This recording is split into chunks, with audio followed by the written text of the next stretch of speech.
Hello, good morning. Canadian, living in the US. Been here about a year and a half. I have my own little mission on the go where I try to understand the people that hate your current administration the very most. And one of the things that I've learned about these people is that we feel like universal healthcare is going to save all of the problems that are going on with the healthcare in this country. Now, I come from a country that has universal healthcare, had it for 32 years, okay? So please allow me to provide you with some facts. There will be long waits and doctor shortages. A quarter of Canadians don't even have a family doctor and or access to one.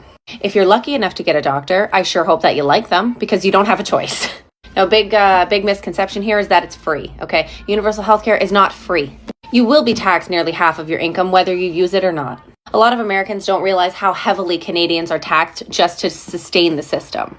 You will be taxed on income, fuel, goods, property, and even carbon.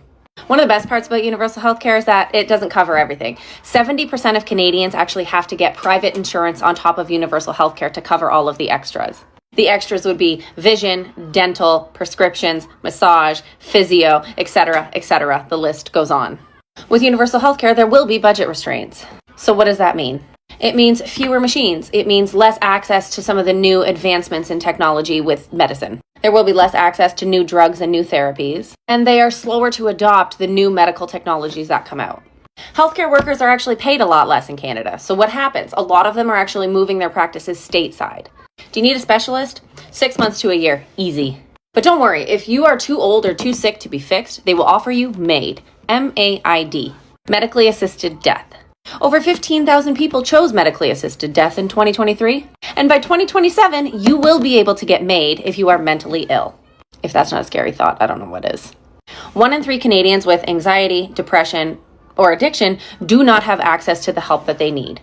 You want to talk about hospitals running at over 100% capacity? 15% of ER visits should have been visits to the family physician. Now, reminder, Canada has about the same population as the state of California, okay? So scaling universal healthcare from about 40 million people to 340 million people, it's not the same as managing 40 million people, especially with how unhealthy the United States is. Thousands of Canadians die every single year while they're waiting on a wait list and waiting to get treatment. 1 in 4 cancers are only found after a trip to the emergency room in Canada. If you don't believe me, talk to a veteran. Ask them about the VA. I've heard some absolute nightmares. And if that doesn't work for you, then head on down to your local DMV to see how it is when a government runs something. So yeah, free healthcare sounds great, but it also sounds fatal. Universal healthcare isn't free if you lose your life before you get treated.